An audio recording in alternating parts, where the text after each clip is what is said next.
वास्तव में जो संबंध है वो सेवा का, ममता कामना जोड़ने के लिए नहीं। पर हमने उल्टा कर दिया, सेवा को स्थान दिया नहीं और सबको मेरा करके मान लिया। इनको अपना मानने से ममता का संबंध जुड़ गया और तरह तरह की कामना होने लगी और संसार से संबंध जुड़ गया। हमें संबंध जोड़ना था परमात्मा से, पर हमने जोड़ लिया संसार और शरीर से। इसलिए हमें पक्का निश्चय की जरूरत है। जो हमें छोड़कर हर समय जा रहा है, उसे मेरा मान लिया। इससे प्रत्येक व्यक्ति चिंता और दुख में है। संसार का दूसरा नाम ही दुख संयोग है।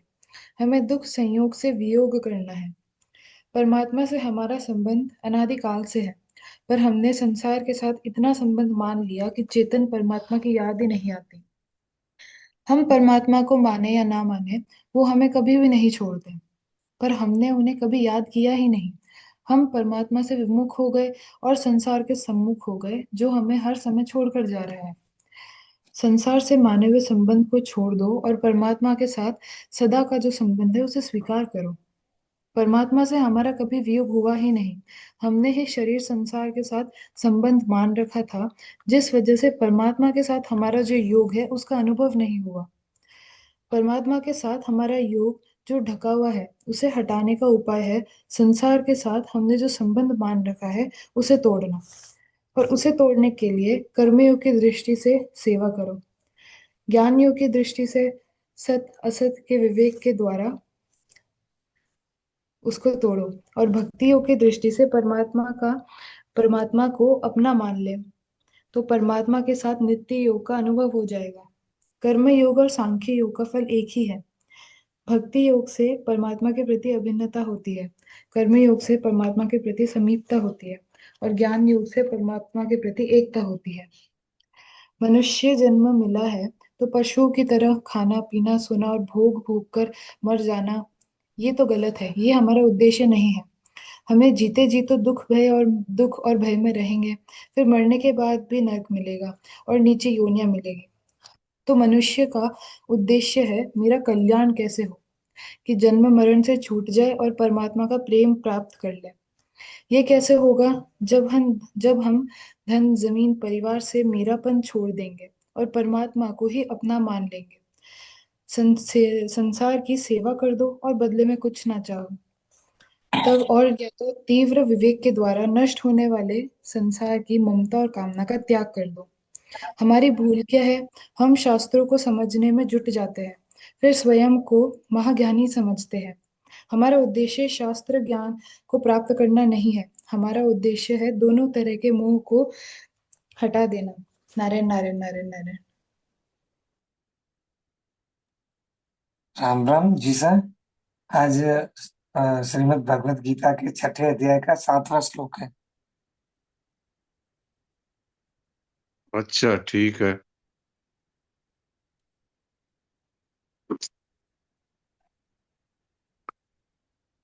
7वां श्लोक में बोलता हूँ 2 बार।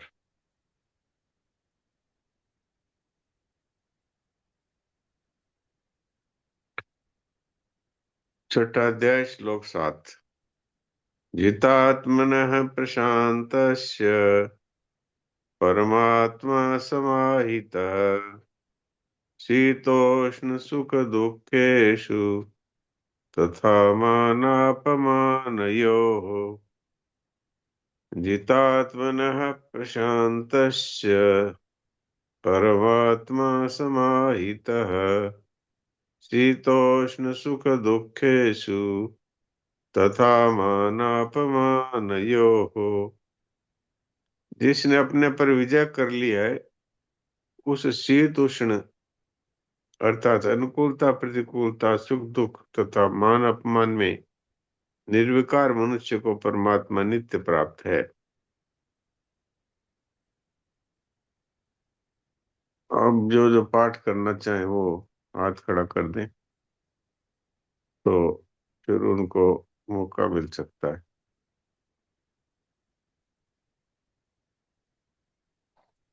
रेखा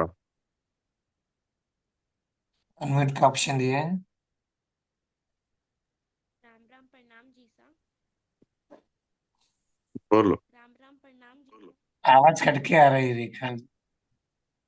हाँ तो ये राम राम। इनका कुछ मोबाइल में प्रॉब्लम है। वो चंदा जालान वाले से बोलेंगे तो अच्छा होगा।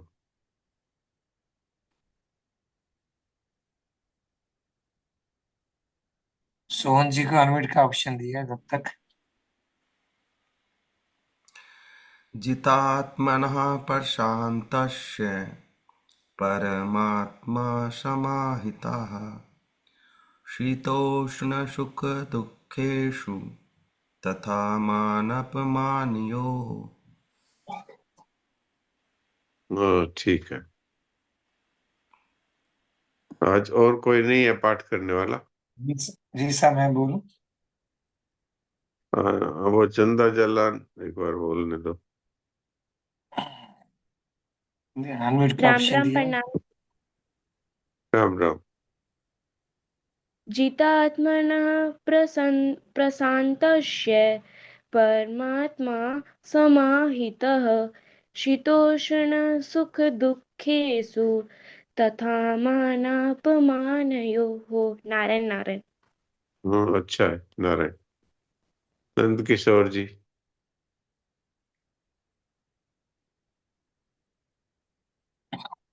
अनम्यूट का ऑप्शन दिया है नंद किशोर जी को। प्रणाम जी साहब। राम राम। जितात्मनः प्रशान्तस्य परमात्मा समाहितः शीतोष्णसुखदुःखेषु तथा मानापमानयोः। अच्छा। हाँ, जयेश भाई आप बोलिए। जितात्मनः प्रशान्तस्य परमात्मा समाहितः शीतोष्ण सुख दुखेषु तथा मानापमानयोः। अच्छा है। इस आज तो श्री भक्तमाल का पठन होता है। श्री माधवदास हाँ। जी का पिछली बार अपने माधवदास जी का चरित्र पढ़ा था। आज अच्छा। इसी चरित्र की श्रृंखला में आगे श्री रघुनाथ दास गोस्वामी जी का चरित्र आता है। जिस हाँ सुनाइए। नारायण नारायण नारायण नारायण। नारायण। सीत भगत सकलात विदित पुरुषोत्तम दिनी सोच गए हरि संग कृत्य सेवक की कीनी जगन्नाथ पद प्रीति निरंतर करत खवासी भगवत धर्म प्रदान प्रसन्न नीलाचल बासी उत्कल देश उड़ीसा नगर बेनते सब को कहे श्री रघुनाथ गोसाई गरुड़ जो सिंह पौरी ठाढ़े रहे। श्री रघुनाथ दास गोस्वामी जी श्री गरुड़ जी की तरह श्री जगन्नाथ भगवान के सम्मुख सिंह पौरी पर खड़े रहते थे। यह बात सर्व प्रसिद्ध है कि इन्हें ठंडक लगने पर श्री जगन्नाथ भगवान ने अपनी रजाई उठाई थी। अतिसार के कारण बारंबार दस्त का वेग लगने पर स्वयं भगवान ने सेवक का सा कृत्य किया, अर्थात अपने श्री कर कमल से इनके शरीर एवं वस्त्रादि को धोया, सेवा शुश्रूषा की। इनका श्री जगन्नाथ भगवान के श्री चरण कमलों में परम अनुराग था। ये निरंतर भगवान की सेवा में लगे रहते थे। ये वैष्णव धर्म को सर्वश्रेष्ठ धर्म मानते थे अथवा भगवत धर्म करने कराने वालों में प्रधान थे। सर्वदा सुप्रसन्न मन रहते थे। श्री नीलाचल धाम में निवास करते थे। उत्कल प्रांत में उड़ीसा नगर के रहने वाले सब लोग इन्हें श्री गरुड़ जी कहा करते थे। श्री रघुनाथ गोस्वामी जी से संबंधित विशेष विवरण इस प्रकार है। बंगाल के 30 बीघा के पास पहले एक सप्तग्राम नामक महासमुद्रशाली प्रसिद्ध नगर था। इस नगर में हिरण्यदास और गोवर्धन दास ये दो प्रसिद्ध धनी महाजन रहते थे। दोनों भाई भाई ही थे। ये लोग गौड़ के तत्कालीन अधिपति सैयद हुसैन शाह का ठेके पर लगान वसूल किया करते थे और ऐसा करने में 12 लाख रुपया सरकारी लगान भर देने के बाद 8 लाख रुपया इनके पास बच जाता था। 8 लाख वार्षिक आय कम नहीं होती, और वह भी उन दिनों। फिर कहने का मतलब यह है कि ऐसे संपन्न घर में रघुनाथ दास का जन्म हुआ था। हिरण्य दास संतानहीन थे और गोवर्धन दास के भी श्री रघुनाथ दास को छोड़कर उनकी संतान न थी। इस तरह दोनों भाइयों की आशा के स्थल एकमात्र यही थे। बड़े लाड दुलार के साथ बालक रघुनाथ दास का लालन पालन हुआ। अच्छे से अच्छे विद्वान पढ़ाने को रखे गए। बालक रघुनाथ ने बड़े चाव से संस्कृत पढ़ना आरंभ कर दिया और थोड़े ही समय में उसने संस्कृत में पूर्ण अभिज्ञता प्राप्त कर ली। यही नहीं, भाषा की शिक्षा के साथ साथ रघुनाथ को उस संजीवनी बूटी का भी स्वाद मिल गया जिसके संयोग से विद्या वास्तविक विद्या बनती है। वह संजीवनी बूटी है भगवान की भक्ति। बात यह हुई कि अपने जिन कुल पुरोहित श्री बलराम आचार्य के यहाँ बालक रघुनाथ विद्याभ्यास के लिए जाता था, उनके यहाँ उन दिनों श्री चैतन्य महाप्रभु के परम प्रिय शिष्य श्री हरिदास जी रहा करते थे। उनके सत्संग से हरि भक्ति की एक पतली सी धार इनके हृदय में भी बह निकली। उन्हीं दिनों खबर मिली कि श्री चैतन्य देव शांतिपुर श्री अद्वैताचार्य के घर पधारे हुए हैं। जो ही यह समाचार मिला, त्यों ही आसपास के भक्तों के दिल खिल उठे। रघुनाथ तो खबर पाते ही दर्शन के लिए छटपटा उठा। उसने शांतिपुर जाने के लिए पिता से आज्ञा मांगी। पिता के लिए एक अनावश्यक सा प्रस्ताव था, पर जब उन्होंने देखा कि श्री रघुनाथ के चेहरे पर बेचैनी दौड़ रही है, तब उन्होंने उसे रोकना ठीक नहीं समझा और उसे एक राजकुमार की भांति बढ़िया पालकी में बैठा कर नौकर चाकरों के दल के साथ शांतिपुर भेज दिया। शांतिपुर में रघुनाथ दास सीधा श्री अद्वैताचार्य के घर पहुंचा। जाकर भीड़ की वस्तुओं के सहित गौर के चरणों में लोटपोट हो गया। गौर इसे देखते ही ताड़ गए कि इसका भविष्य क्या है। फिर भी उन्होंने अनासक्त भाव से घर गृहस्थी में रहते हुए भी भगवत प्राप्ति की जा सकती है आदि उपदेश देकर आशीर्वाद सहित घर के लिए वापस किए। रघुनाथ घर वापस आ रहा था, पर उसे यह ऐसा कठिन मालूम पड़ रहा था जैसे नदी में प्रवाह के विपरीत तैरना। अस्तु किसी तरह हृदय की उथल पुथल के साथ वह घर आया और माता पिता ताऊ के चरणों में प्रणाम किया, पर उन्होंने देखा कि उसके चेहरे का रंग ही बदला हुआ है।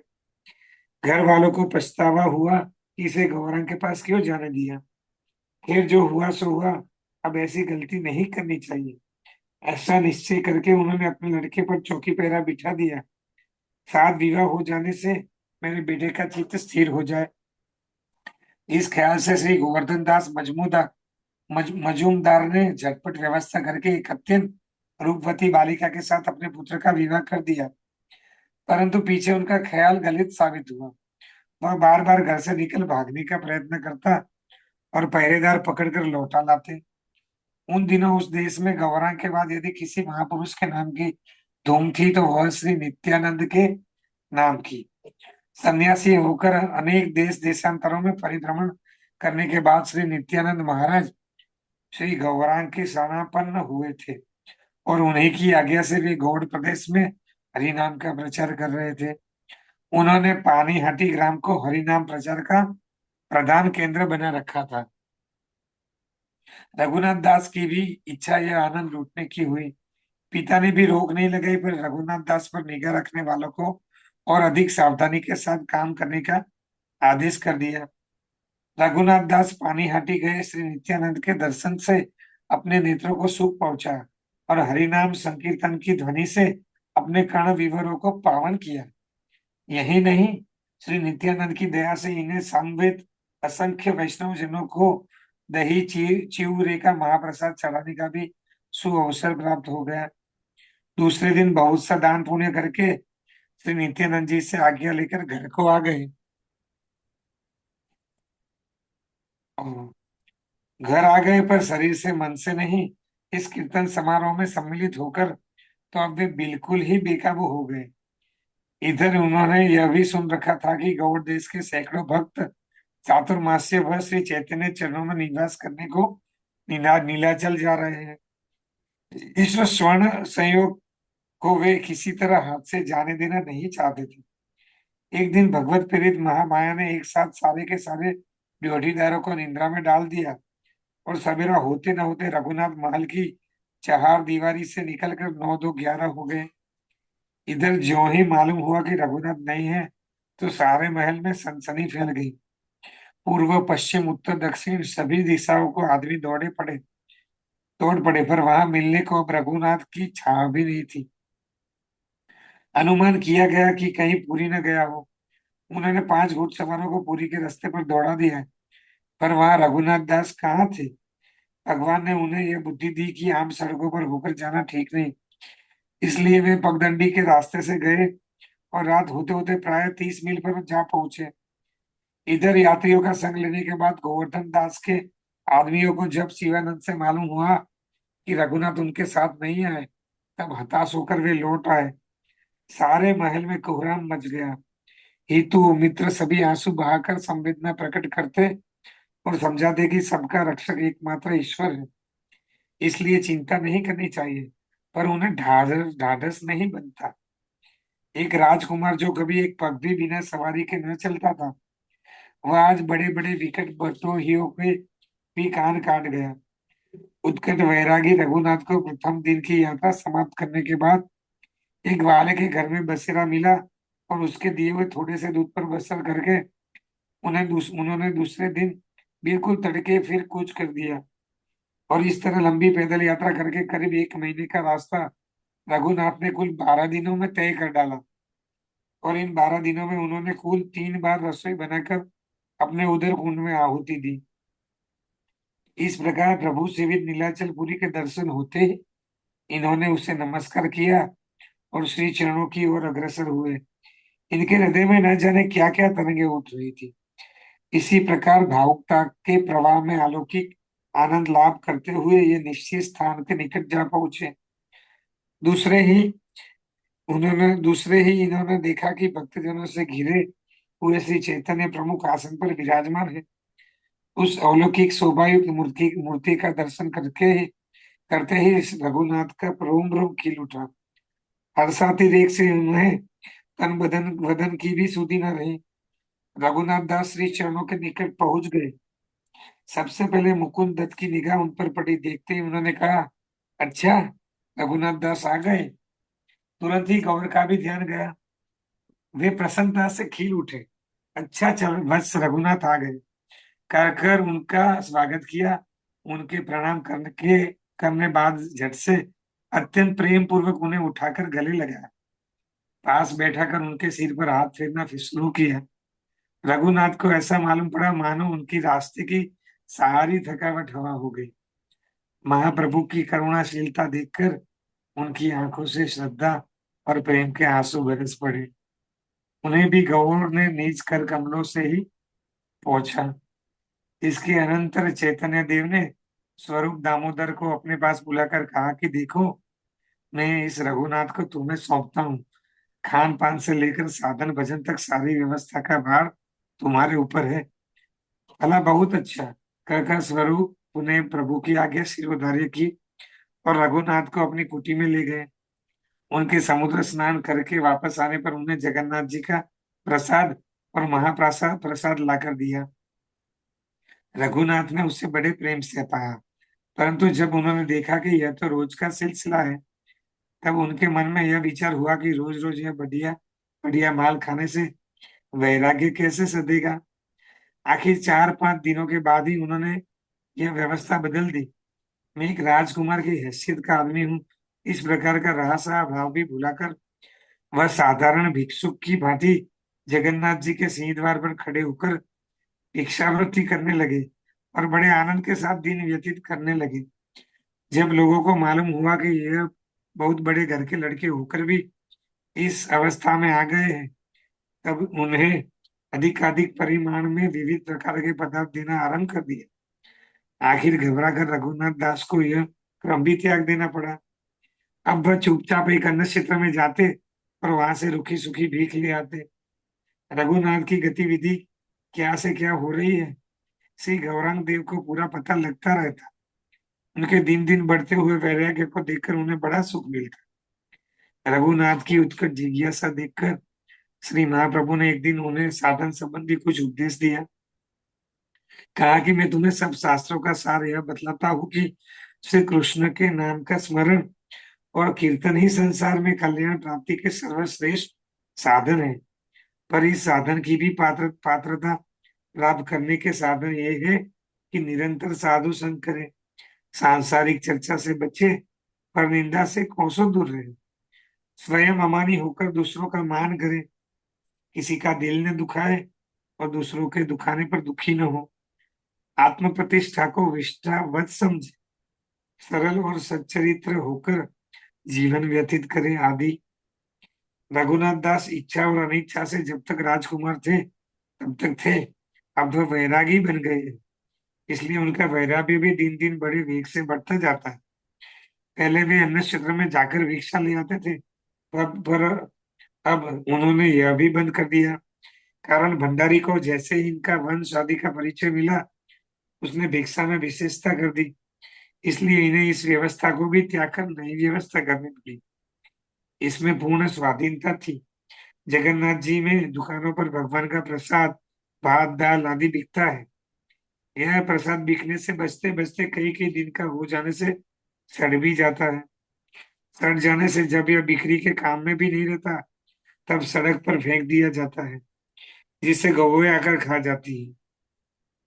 रघुनाथ दास को इस जीविका में निर्द्वंद्वता मालूम हुई। वे उसी फेंके हुए प्रसाद में से थोड़ा सा बटोर कर ले आते और उसमें बहुत सा जल डालकर उसे धोते और उसमें से कुछ सांप से खाने लायक चावल निकाल लेते और नमक मिलाकर उसी से अपने पेट की ज्वाला शांत करते। गौरांग देव को इनकी इस प्रसादी का पता लगा, तो वे एक दिन सायंकाल को दबे पांव रघुनाथ के पास पहुंचे। जो ही उन्होंने देखा कि रघुनाथ प्रसाद पा रहे हैं, तो जरा और भी दुबक गए और इसी तरह खड़े रहे। एकाएक बंदर की तरह झपट कर छापा मारा, झट से एक मुट्ठी भर के, वाह बच्चों, मेरे निमंत्रण बंद करके अब अकेले ही अकेले यह सब माल उड़ाया करते हो, कहते हुए मुख में पहुंचा है। ध्यान जाते ही, वाह प्रभु, यह क्या, इस पाप से मेरा निस्तार कैसे होगा, कहकर जड़ से रघुनाथ ने दोनों हाथ से पतली उठा ली, जिससे महाप्रभु पुनः ऐसा न कर सके। लज्जा और संकोच से उनका चेहरा मुरझा गया और नेत्रों में जल बिंदु झलक आए। महाप्रभु मुंह में दिए हुए कौर को मुराते मुराते रघुनाथ की ओर करुणा भरी दृष्टि से निहारते पुनः हाथ मारने को लपके और रघुनाथ, हे प्रभु अब तो क्षमा कीजिए, कहते हुए पतली लेकर भागे। तब तक यह सब हल्ला गुल्ला सुनकर स्वरूप गोस्वामी भी आ पहुंचे और यह देखकर श्री गौर जबरदस्ती रघुनाथ का उच्छिष्ट खाने का प्रयत्न कर रहे हैं। उनके उनसे हाथ जोड़कर प्रार्थना की, प्रभु दया करके यह सब मत कीजिए, इसमें दूसरे का जन्म कर्म बिगड़ता है। चैतन्य देव ने मुख में दिए हुए ग्रास को चबाते चबाते ही कहा, स्वरूप तुमसे सच कहता हूँ, ऐसा सुस्वाद अन्न मैंने आज तक नहीं पाया। इसी प्रकार श्री गौरांग देव की कृपा दृष्टि से प्रोत्साहित होते रहकर रघुनाथ ने वहीं पुरी में रहकर 16 वर्ष व्यतीत कर दिए। श्री चैतन्य जब अहरनिश प्रेमोन्माद में रहने लगे, तब उनकी देह रक्षा के लिए वे सदा इनके साथ ही रहने लगे। वे उनकी बड़ी श्रद्धा के साथ सेवा करते और उनके मुख से निकले हुए वचनामृत का पान करते। आगे चलकर श्री गौर का तिरोभाव हो गया, जिससे रघुनाथ के शोक का पार न रहा। और प्रभु के बाद जब श्री स्वरूप भी विदा हो गए, तब तो उनका पूरी वास ही छूट गया। वे वृंदावन चले गए। इसके बाद वे वृंदावन में श्री राधा कुंड के किनारे डेरा डालकर कठोर साधन में लग गए। वे केवल छाछ पीकर जीवन यापन करते, रात को सिर्फ घंटे 1.5 घंटे सोते, से सारा समय भजन में व्यतीत करते। प्रतिदिन 1 लाख नाम जप का उनका नियम था। श्री चैतन्य चरितामृत कार का कहना है कि रघुनाथ दास के गुण अनंत थे, जिनका हिसाब कोई नहीं लगा सकता। उनके नियम क्या थे? पत्थर पत्थर की लीक थे। 4 ही घड़ी में उनका खाना पीना सोना आदि सब कुछ हो जाता था। शेष सारा समय साधना में व्यतीत होता था। वैराग्य की तो वे मूर्ति ही थे। जीभ से स्वाद लेना तो वे जानते ही नहीं थे।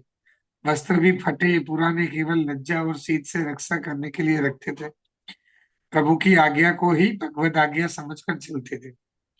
एक बार ठंड के दिनों में इन्हें बड़ी जोर की सर्दी लगी, तो जगन्नाथ भगवान ने इन्हें अपनी रजाई उठाई थी।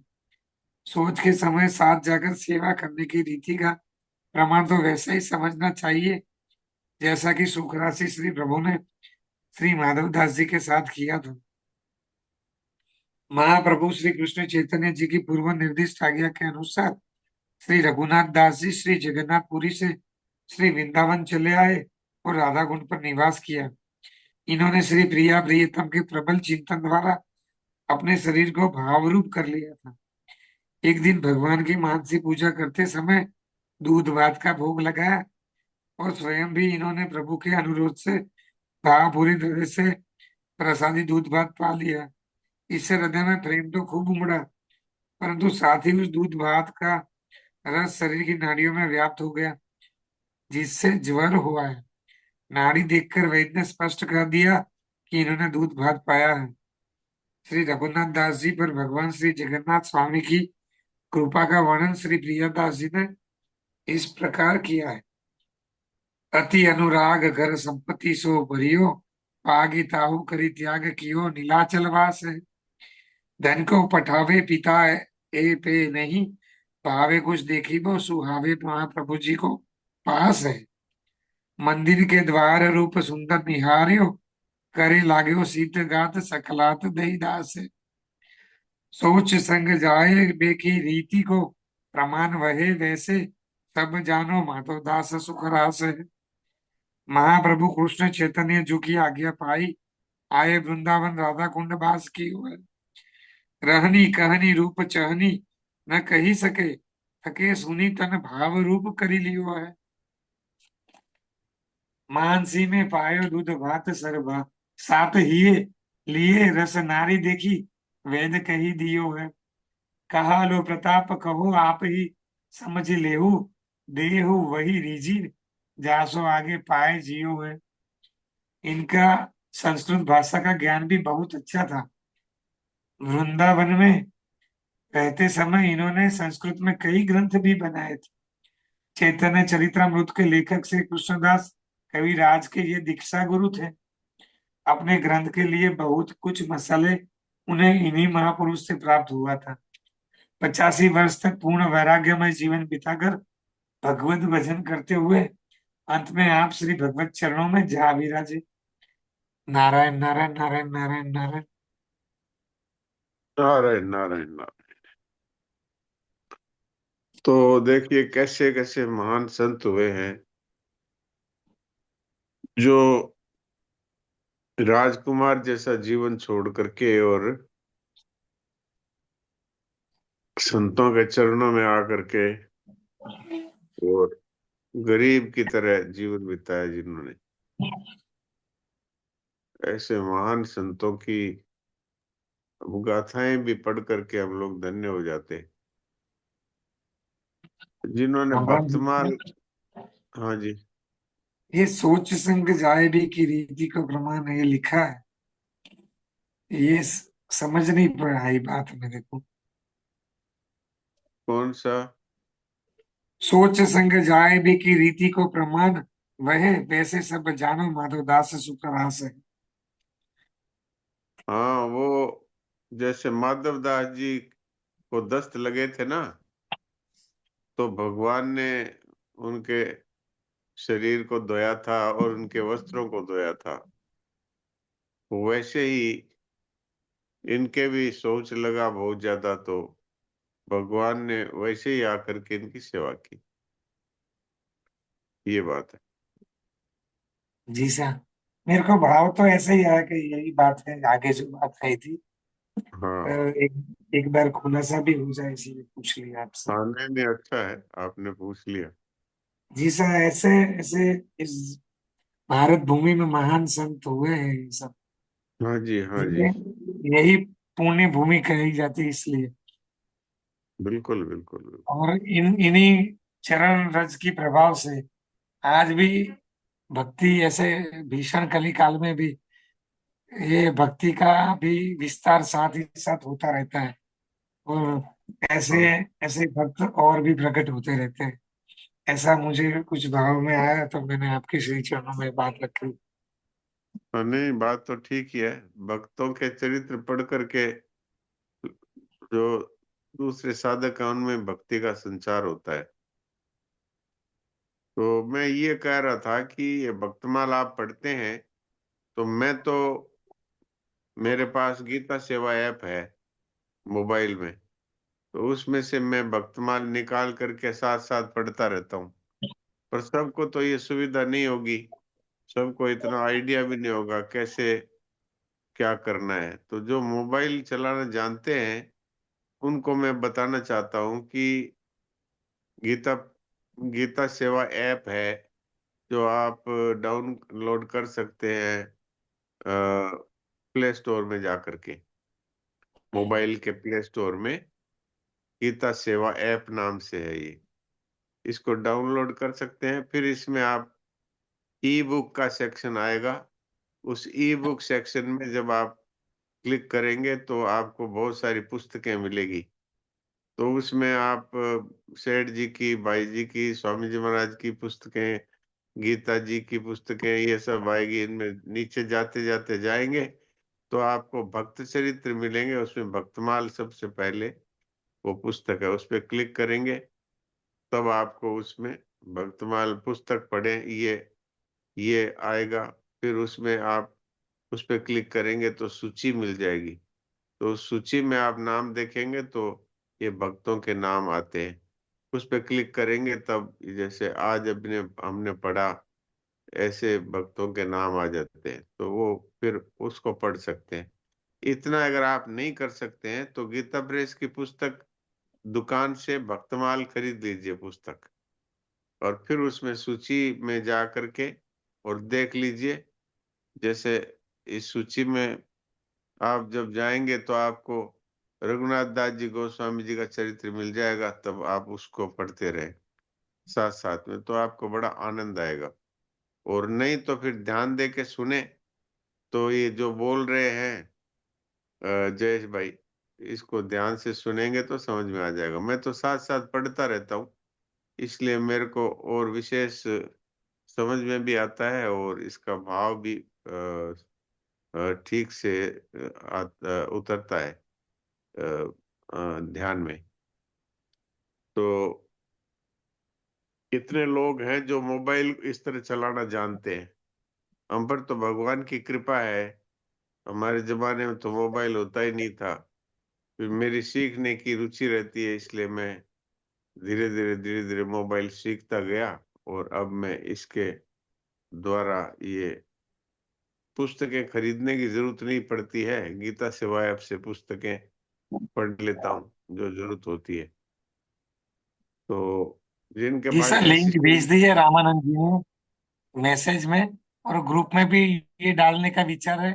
गीता सेवा ऐप की लिंक डाल देते हैं अपने, हाँ जिससे लोग जिनके पास नहीं है वो डाउनलोड कर ले, और सारे हाँ भक्त कर चरित्र लें और इसमें। कर लें और फिर निकाल लें। ऐसा सब लोग मोबाइल नहीं चलाना जानते हैं, तो जो नहीं कर पाए वो फिर गीता प्रेस की पुस्तक दुकान से उसको खरीद लें, या फिर ऑनलाइन गीता प्रेस से मंगवा लें, या एक पत्र लिख करके गीता प्रेस गोरखपुर के नाम से और वो पैसा भेज करके मंगा सकते हैं, जिसको जैसी सुविधा हुई। क्योंकि ये भक्तमाल में बहुत सारे भक्तों के चरित्र दिए हुए, और ये रोज यहाँ तो पढ़ते ही हैं। पढ़ते समय यदि साथ में पुस्तक खोल करके पढ़ते रहे तो भाव अच्छा बनता है, और फिर दोबारा भी घर में बैठ करके उसको पढ़ सकते हैं, समझ सकते हैं। कुछ समझ में नहीं आया तो पूछ भी सकते हैं। तो ये बात है। अब 2-3 मिनट बचे हैं, तो सभी लोग शांत होकर के और मूक सत्संग करें।